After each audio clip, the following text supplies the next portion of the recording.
Hello, golf friends. Gary Bates here from the Gary Bates Golf Academy. Thank you for tuning in to Tour Swing Tuesday. I'm a PGA teaching professional and certified V1 video analysis coach. Up here we have Kevin Kisner coming off his win at the Wyndham.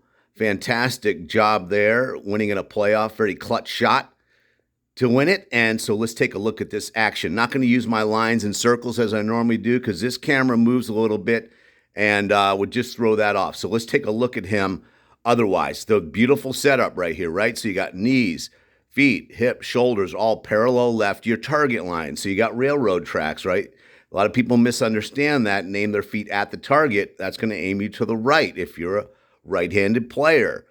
The other thing that you notice is his distance from the ball is a little closer than some, right? Maybe a fist away.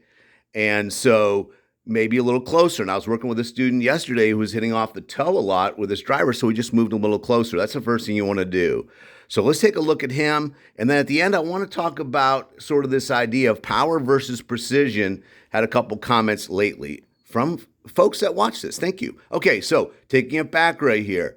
Very nice wide takeaway. I talk about that a lot. That gives you, I think, just consistency, right? So as he takes it back, he's going to get that club kind of on his hand line, right? And let's see if I can get it right here. And that familiar kind of 1 o'clock position. Now, I know a lot of talk about, not letting the club open as much and close. I think there's just a lot of variation here. I say this a lot to my students and even on these videos. You got to be careful about trying to get every position just right. I allow a lot of, let's say, some leeway in positioning with my students because they kind of do it naturally, and I don't want to take them out of that. You got to be careful as a teacher, I think, of a student of trying to change too much. I just don't know if that's good. Okay, taking it back right here. Hinging his wrists. Got that interlock grip right here. Beautiful, nice turn. Getting to the top so he doesn't have a super long swing, right? So you put this in the category of a precision player. Not maybe as long of a swing, not maybe as much hinge, say, but beautiful controlled motion right here. I like it. Okay, and then he's going to start down, and he's going to initiate with his lower body, right? So we always have that kinetic sequence, as I talk about, where the lower body starts. And and I mentioned this so many times because I just really want people to get this and Hogan talked a lot about it, is you can actually rotate your hips back to the left before your club finishes at the top. That kinetic sequence is huge. So he does that, dropping the club back, sort of familiar position, bisecting that upper arm, right? So a good angle of attack right here. And getting the hitting area, again, you see this position very similar to where he was in the backswing, and that's good. Now, you don't see Kevin get quite as much hip rotation right here at impact as some players. And I want to talk about this a little bit because I've had some people ask about it. Like, what makes your swing maybe not as powerful? So I'd say a few things. One is, obviously, it's speed, but it's, maybe a little less wrist hinge, maybe a little bit less backswing, and maybe a little less hip rotation speed.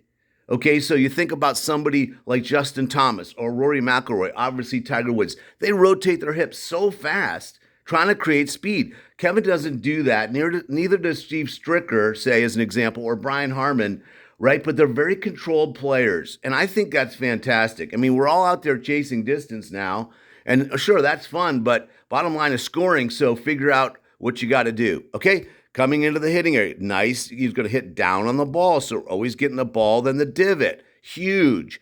Toe basically up in the position there, toe up position, right? So very nice. But look at his right foot still down. That's another sort of example, or would tell us that he doesn't get a super amount of hip rotation speed.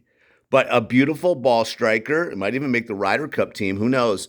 And so fantastic. Hey, if you're hitting it long or short, you can still play well. My brother had to switch his game around, Pat, when he had an injury. He played well both times. So you can play well with either one. More information, Gary Bates Golf Academy over there on Facebook. If you're on YouTube, love for you to subscribe. Hit the bell, select all. Appreciate your support. Hope these videos help you. If we can assist you in any way, come see us at the Jersey Devil Golf Center right there in beautiful Winslow, New Jersey. Love to help you with your game. Also, you can send in your video. Love to do that for you as well. So whatever we can do to help you, love to do it. Thanks for tuning in, and we'll see you next time on Tour Swing Tuesday. Bye for now.